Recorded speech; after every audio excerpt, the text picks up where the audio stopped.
Well, Q1 profit dropped 20%. Tony Fernandes is here to explain what happened.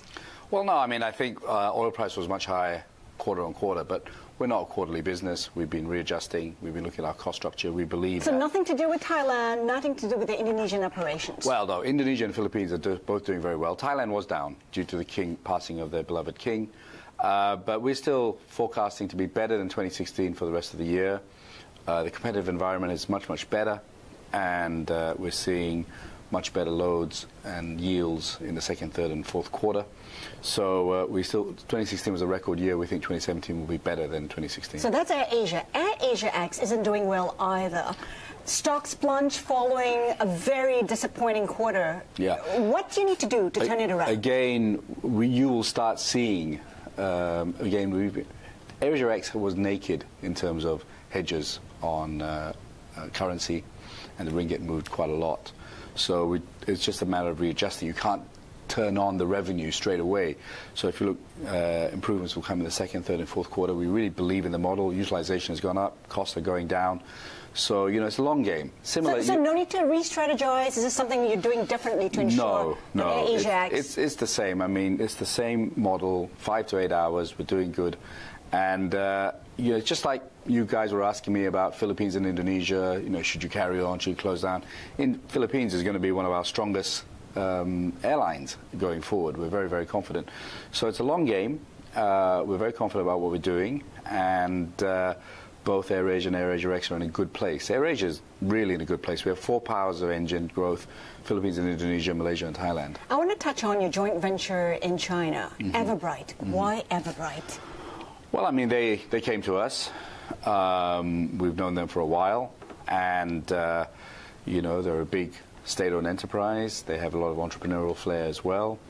They brought us to Zhengzhou, which really impressed me, that they kind of understood the AirAsia DNA of what we needed: low costs, developing new markets, going to places where no one else went to, and the chemistry was good. That's why we went with. But what about Zhengzhou? If you speak to people in China, they say it's far away. Nobody goes there. Well, I mean, 60% of our routes are routes that no one ever went to. We're going to carry only 60 million people this year, and most of those routes are, as I said, 60% of routes that we've done. Zhengzhou is exactly the kind of place we're looking at. Could it be because you couldn't get a license in Shanghai or Beijing? No, we would never go to Shanghai and Beijing. These are not. They don't need a service like ours. There's plenty of capacity, plenty of airports. They're slot constrained. We want to go where we can develop new markets. We want to. We don't want to disrupt existing markets. We want to create new markets and build new business.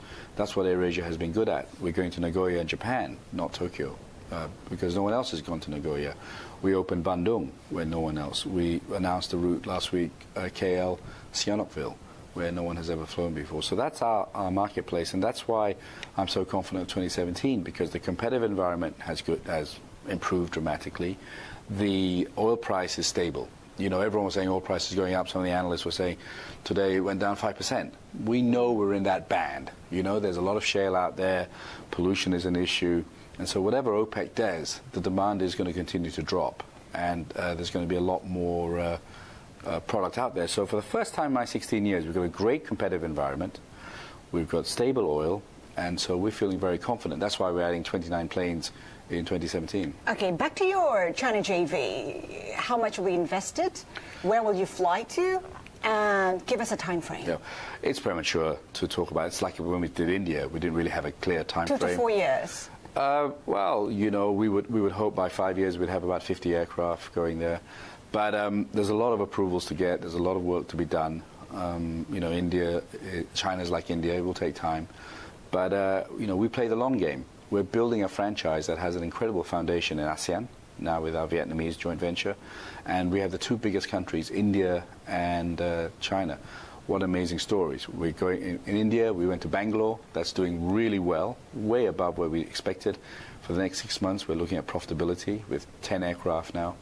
And China will take the same act. We're a little bit more known in China because we fly to 21 destinations. But give us a sense of the domestic routes you're intending to fly. I don't really want to mention it on Bloomberg right now.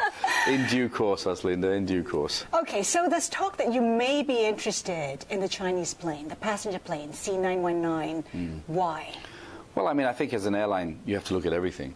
You know, we've obviously looked at Boeing. We're obviously very, very strong at Airbus.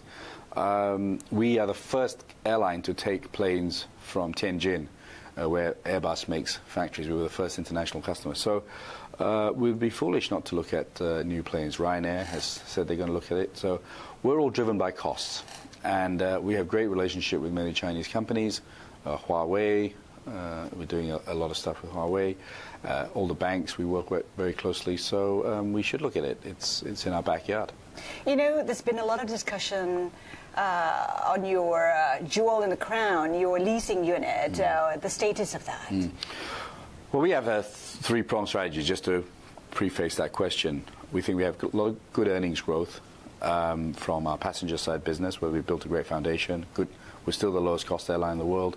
We have our ancillary income business, which is growing really well. We hit 50 ringgit, and over the next 2 years, I hope to get to 60 ringgit. What's the status of the sale? I'm coming to it. Don't worry. I'm not running away from the question. So we've given a good dividend from those two. You know, we gave a 5% dividend. So the third strategy is developing businesses where they're not our core business, but they add to our revenue or reduce cost. The leasing business we're never going to get the right valuation from the investors, so we've decided to sell that and potentially give a special dividend. And we think we have lots of assets that will happen to, not just the leasing company, which will give us a special dividend every 2 or 3 years. On the leasing, we're in the final bits of negotiation. How many bids? I don't want to really say that live on TV, but... Come on, tell me, how many bids? Enough. And we're down to the nuts and bolts now. Lawyers and bankers are furiously working, and... By the end of the year? Oh, most definitely. I think it'll be before that.